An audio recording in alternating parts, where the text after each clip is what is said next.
Assalamu alaikum wa rahmatullahi wa barakatuh. Dear brothers and sisters, ladies and gentlemen, thank you for joining us for our first ever Tarbiyah Project podcast. I am Taha Khan, your co-host, joined by my co-host and co-founder of Tarbiyah Project, my wife and best friend, Sara Qureshi. Assalamu alaikum wa rahmatullah. Wa alaikum assalam wa rahmatullahi wa barakatuh. How are you?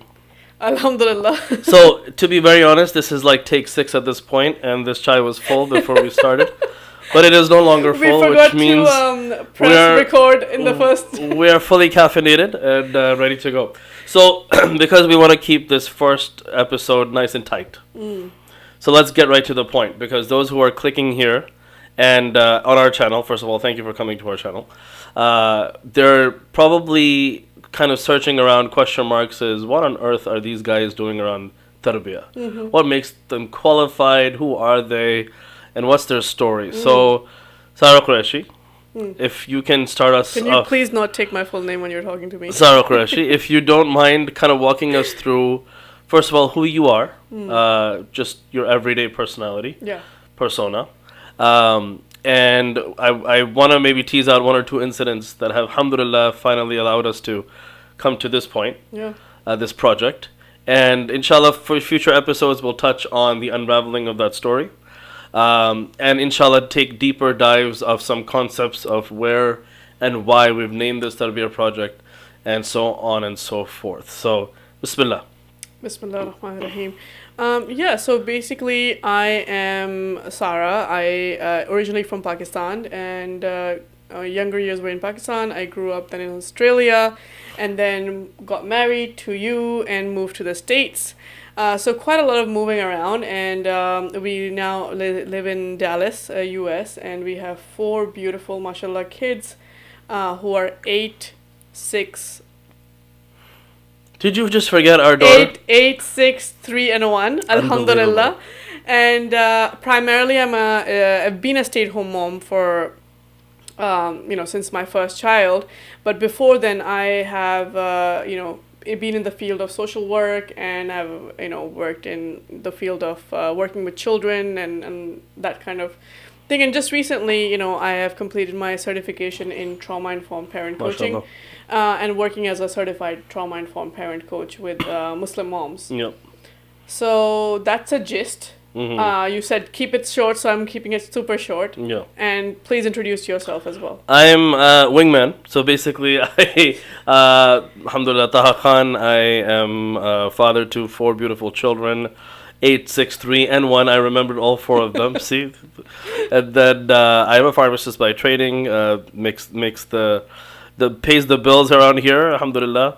But the more important job, alhamdulillah, is the part that we're here to talk about, which is raising the next generation to the best of our ability. So with that, a husband to a loving wife, a father to 4 beautiful children, a dedicated son, may Allah accept, and brother and a community member, etc., like many of you out there, mashallah.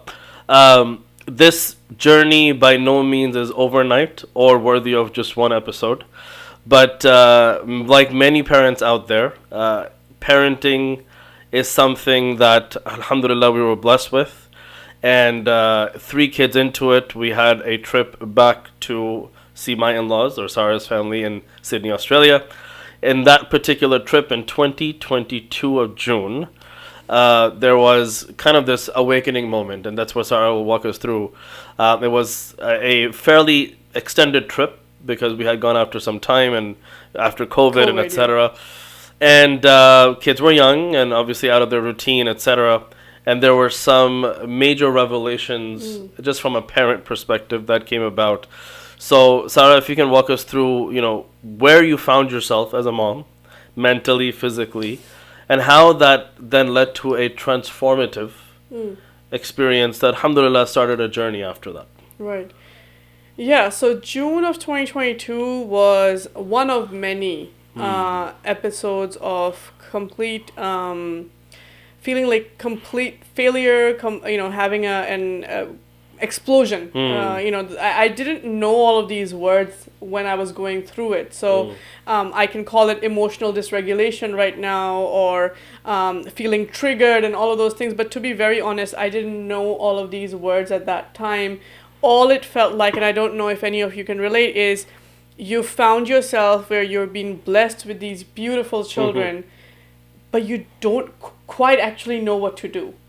And you know, it's like small moments when the kids are fighting amongst themselves, or seemingly small. Like you don't, if you look at it from a very rational perspective, it should not be something that's causing a reaction where you're just screaming or shouting or yelling or hitting, you know.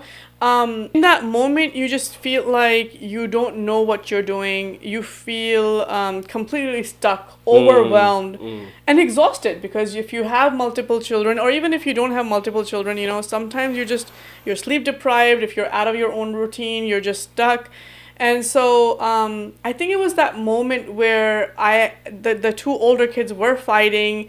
They were dysregulated. They were just, you know, not acting like themselves. I was not in my routine. I didn't, you know, and I completely lost it. And it was a moment where my 5-year-old, my 3-year-old, they were crying. I was crying. Wow. And I was looking at them, and I could just see their eyes filled with fear. And my eyes and my heart was also filled with fear, because I knew that something needed to change, but yet it seemed like a road that seemed completely foggy. I didn't even know where to take my first step. I didn't know how to move forward. Despite being in this field, despite working with other parents previously, when it came to me, it seemed different. It seemed more overwhelming, more exhausting. And I'm sure a lot of parents can relate to that. It's different moments, you know, when your kids are fighting, or when your children are talking back to you, or when you're struggling with, you know, potty training or sleep training or feeding, you know, when you feel like they're not being grateful to you, or, you know, not following the deen of it, you know, when they're not praying on time. It could be whatever the reason is, right? But ultimately, both me and you had talked about wanting to raise a family, being very Allah-centric, being on the Quran and Sunnah, wanting to do tarbiyah of our children. And I think that moment was a clear distinction between who I wanted to be as a mother, what I had envisioned for myself and my motherhood to look like, and the reality of it being so far away from that. And the reality that it is far away, and also the acceptance that I need to change something. This I'm not going to continue like that. And I had no idea what to do. But I think there was that pivotal moment of, okay, let's see what's out there. Let's see what I can do. So I guess the question I have is why it sounds like you had a vision for motherhood, right? Can you describe what that vision for motherhood was, or even is? Because it's what you compared yourself against. Yes. Right?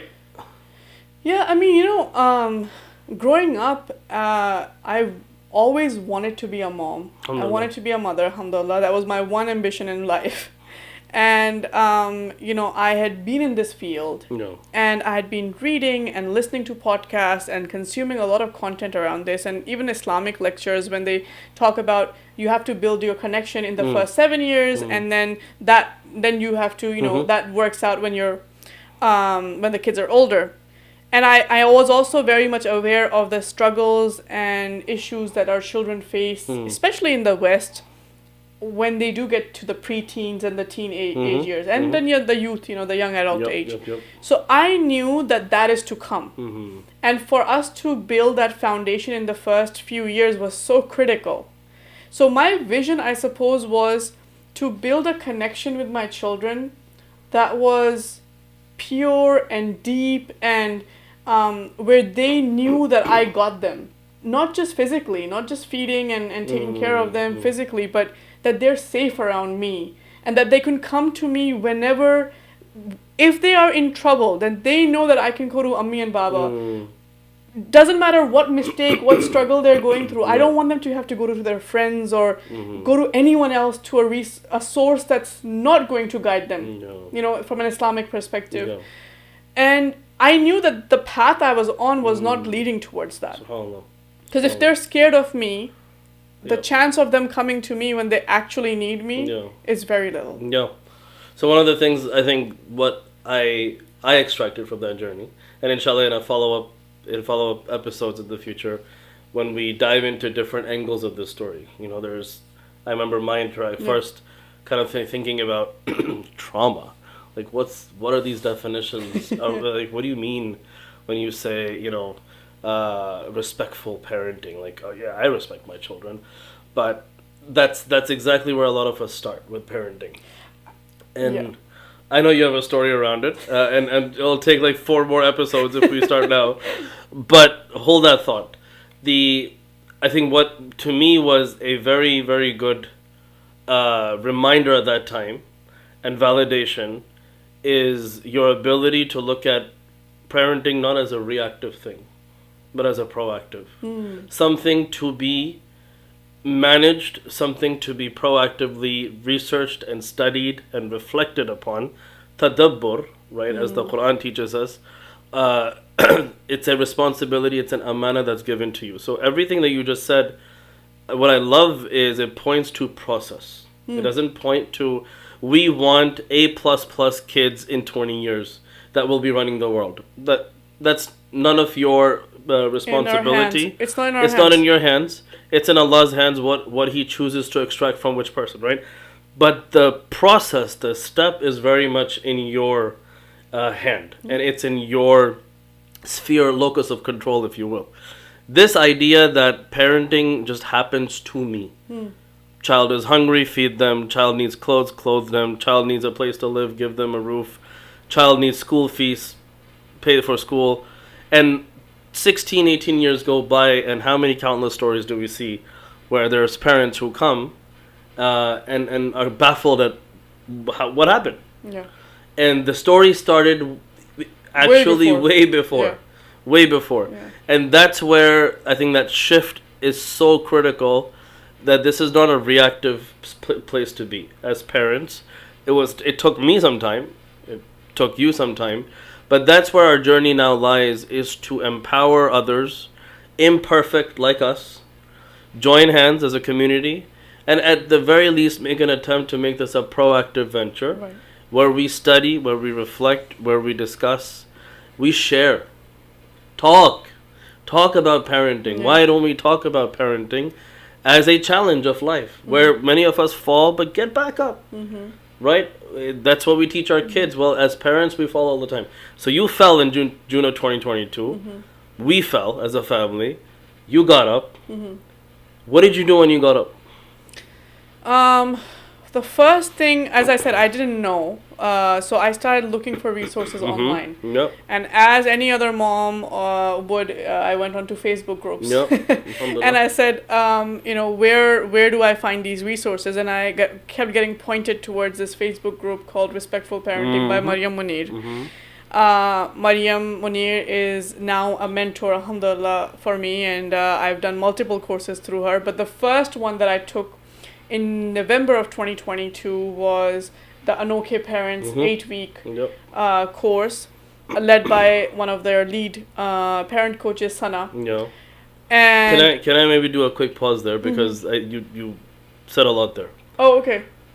Part of that realization in that 6 months, I think June of 2022, and then November, December, it was your first ever course as a parent. But somewhere along that journey, you swallowed and gulped down this everyone has a resistance to help. Yes. I got this. Yes. Especially as something as sometimes vague as parenting. Yeah. I don't need to be taught how to parent. Thanks, Well, but no it's thanks. not. Well, see, that's not what we've been modeled, right? Like Correct. it's like you have the baby, and then it's supposed to be all organic. I mean, now that I look back at it, and in hindsight, or maybe some of you are going through that too, where it's like you almost think you go to you take degrees to do jobs, whether it's a small course or a long course. And then parenting comes, which is the most important job of your life. Yeah. the one that you're actually going to be accountable for on the day of judgment in front of Allah subhanahu wa ta'ala, and you say, you know what? It's just going to come to me. It's going to be natural. While we are living in an environment where we're extremely disintegrated as a society, Yep. we don't live in villages anymore. We don't have support systems. A lot of us live away from our parents or away from that support, the community support. And so it has become even more incumbent upon us to look for that help. But yes, there was that huge resistance to like, I have to pay to learn parenting? Like I have 3 kids already, you know? That's my degree. So it was very much a skeptical step taken, very much like, okay, well, let's just see how it goes. I'll take my 1 week, I'll see if it's actually worth it, and then I will decide. Critical in your journey. I say that because so many of our brothers and sisters out there who are listening with that very contemplation, like hands-off mindset of, something's up. Something doesn't feel right. I need to do better. Right? They agree with that. Perhaps, you're out there. And, but there's this resistance of the nafs to rely on the self. No, I got this. I'll figure it out. And just know that there are people out there before us, with us, and in the future who will run that path. And at some point, you'll have to choose whether you choose the same process again and again, same outcome, or do something a little differently because that's I think to that point, right? I think you can. There's a lot of free resources out there. There's a lot of resources. You could read books and you could do articles. Of course. I think with parenting, it's a very interesting paradigm because you're always catching up on the job, because by the time your child is 2, by the time you learn about what to do with a 2-year-old, they're already like 2.5, because as a parent you're already busy, you're having difficulty. This is what happened to me when our oldest was throwing his sippy cup, and I was like, I have to learn about this. By the time I learned about what to do and how to deal with a child who throws their cup, they would moved on to the next milestone. And we had 1 more or 2 more. And we had, so I think it was like a catching in. So it's like if I can go to a resource who has already done this, who's studied in this arena, then I'm fast tracking my process of learning, and I'm not doing a lot of damage to my children in the meantime. And you're absolutely spot on. You can learn everything. For the age of internet leaves very few things that you cannot learn on your own. You can Google, you can ChatGPT, whatever, right? There are things that, of course, you still can't access. But the idea here is community. That we have completely actually neglected that there was a time, and even now the Islamic paradigm is about the community aspect of building. When we say إِيَّاكَ نَعْبُدُ وَإِيَّاكَ نَسْتَعِينُ, both those verbs are in plural form. It's not I seek help, it's we, Ya Allah, worship you and we seek your help. So Islam has a huge emphasis on the community. The ummah. Yeah. And so when you look at parenting as a subset of that, that means your extended family used to be part of that. Well, no longer, right? Many of us are spread out. Westernization has led to individualism. All these things we'll talk about on a different podcast. But the idea here is to come back to a community-based mindset for parenting.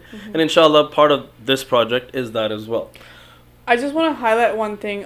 Because our oldest is 8 years old, and I think a lot of us, what we're talking about is building that foundation at the younger age. I don't want to exclude the parents who might be listening who do have older children, who do have kids who are in their preteens or teenagers or even young adults. Because what we know through, even from an Islamic perspective and a neuroscientific perspective, is that there is always that hope and that window to change. And there is, yes, of course it's very important to build that foundation in the younger years, but there's always a hope and a window of opportunity to rebuild connection with your children or with anyone when you have become distant. SubhanAllah. Excellent start, I think. So just to close that loop, you went on to do parenting, Anoke mentors, but also with Maryam Munir. MashaAllah, Anoke coaches, right? You graduated from that program. Yes. You are now certified trauma-informed parent coach. You're offering a bunch of things, and inshallah, we'll talk more about Tarbiyah Project. Tarbiyah Project wasn't always called Tarbiyah Project, by the way, No. so hint, hint for the next podcast, inshallah. But I think this is a phenomenal start Inshallah. because it opens the door to the mindset that led us to where we are today. But inshallah, if you have any questions or interest in double clicking into any of what we talked about, please like, subscribe, and comment below for We us would love to our community's support. You are our And community, input. Yeah. and we don't pretend to know everything. We are Absolutely not not. experts in anything. The only thing we do feel a deep desire to do is whatever we're learning, we want to share, however imperfect Inshallah. it may be. Yeah. Because our niyyah is very pure, inshallah. And Inshallah. so if you all have something to share back, to add to that, please do, because that's the whole purpose of this, Phenomenal. inshallah. All right. So with that, we'll be back with more. Don't go too far.